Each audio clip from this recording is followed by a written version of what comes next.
स्वागत है आप सभी का आपके अपने YouTube channel right information hub में। आज हम पढ़ेंगे क्लास 12th का अपना इलेक्ट्रोस्टैटिक्स स्थिर विद्युत की क्लास 12 का चैप्टर नंबर 4 जिसका नाम है विद्युत आवेश और क्षेत्र। तो ये वीडियो मैंने इस पर्पज से बनाया है कि ज़्यादातर बच्चों की समस्या रहती है कि अब 2 दिन बाद एग्ज़ाम है और इतना सारा सिलेबस है फिजिक्स का, तो उसे कम समय में कैसे तैयार करूँ, बड़ी समस्या है भाई, है ना। तो उसके लिए क्या है, हम आपके लिए लेकर आए हैं इस तरह का मेथड जिसमें हम बहुत ही कम समय में 10 से 15 या 20 मिनट में हम सारा एक चैप्टर को कवर कर लेंगे, रिवाइज कर लेंगे।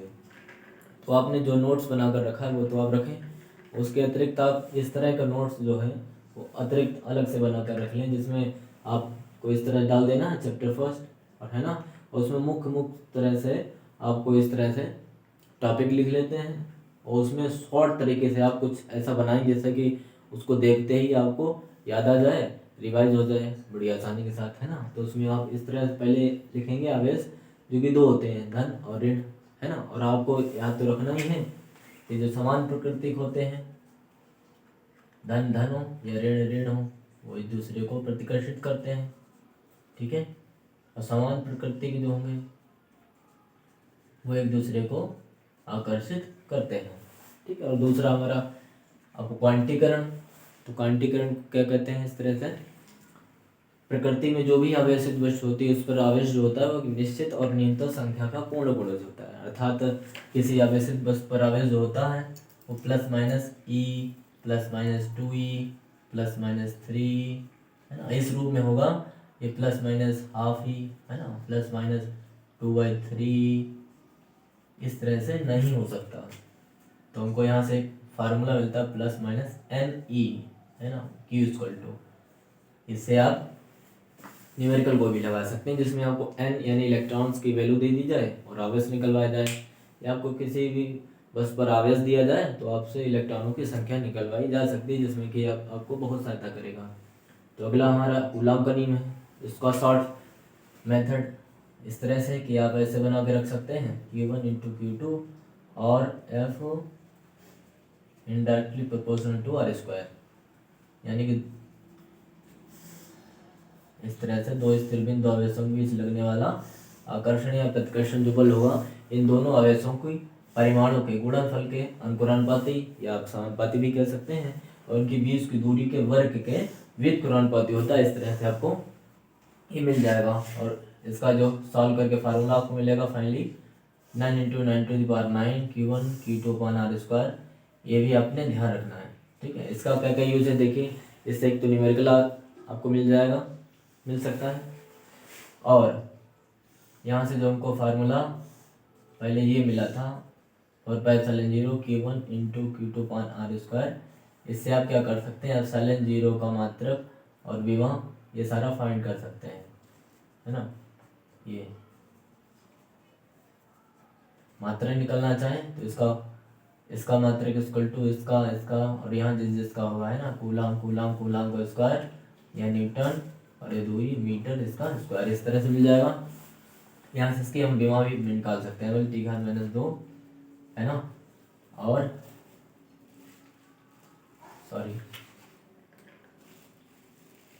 इक्वल टू IT से 80, और ये ml (-2) इंटू L स्क्वायर, है ना, ऊपर आएगा तो m inverse L to the power -3 T to the power +4 A to the power 2, ठीक है। इस तरह से हम इसका प्राप्त कर सकते हैं, विभव सूत्र हम कह सकते हैं, वो निकल आएगा। इसके इतने सारे यूज हुए, है ना।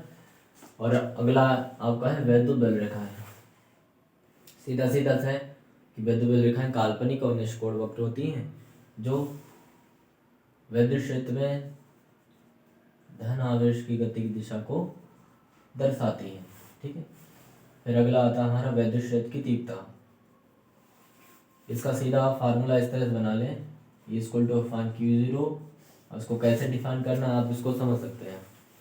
वैद्युत क्षेत्र में कोई भी परीक्षण आवेश Q0 है, उस पर लगने वाला बल और परीक्षण आवेश का मान का अनुपात उस बिंदु पर वैद्युत क्षेत्र की तीव्रता कहलाएगा। इसका मात्रक यहाँ से हम सीधा सीधा निकाल सकते हैं, न्यूटन पर कूलाम, और उसका यहाँ से बीएस सूत्र भी आपको प्राप्त कर सकते हैं।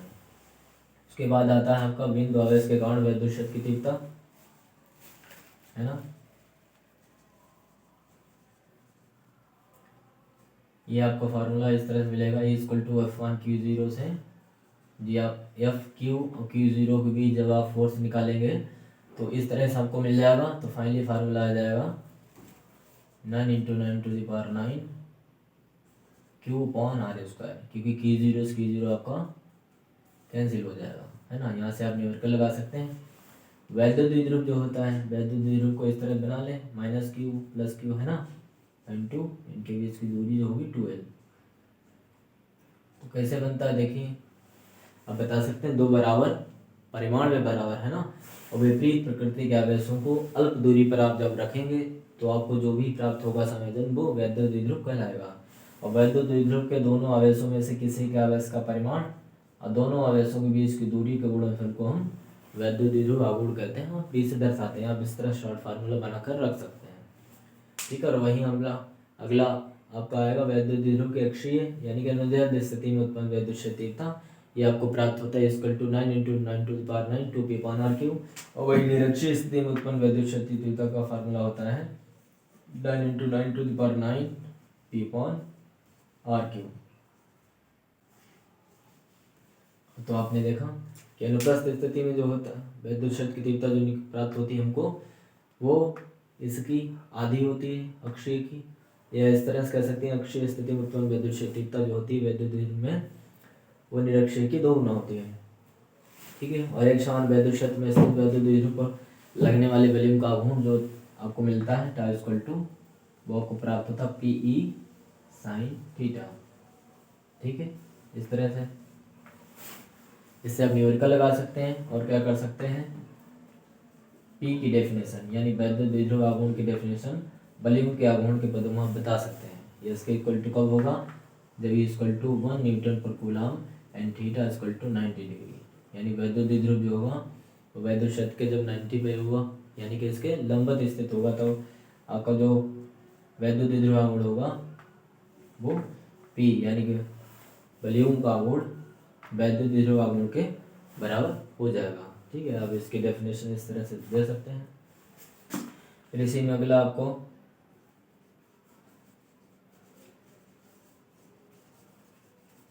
गॉस की प्रमेय I = 1/0 Q। तो आप कह सकते हैं जैसे आवेश है तो बंद पृष्ठ से गुजरने वाला जो वैद्युत फ्लक्स है फाई, वो इस बंद पृष्ठ द्वारा घेरे गए आवेश का कितना 1/0 गुना होता है। इस तरह से आप बता सकते हैं। फिर आपके मन में आएगा वैद्युत फ्लक्स क्या होता है, तो वैद्युत फ्लक्स सीधा सीधा है कि बंद पृष्ठ से गुजरने वाली जो वैद्युत बल रेखाओं की संख्या होती है वो हमारी वैद्युत फ्लक्स कहलाती है, ठीक है।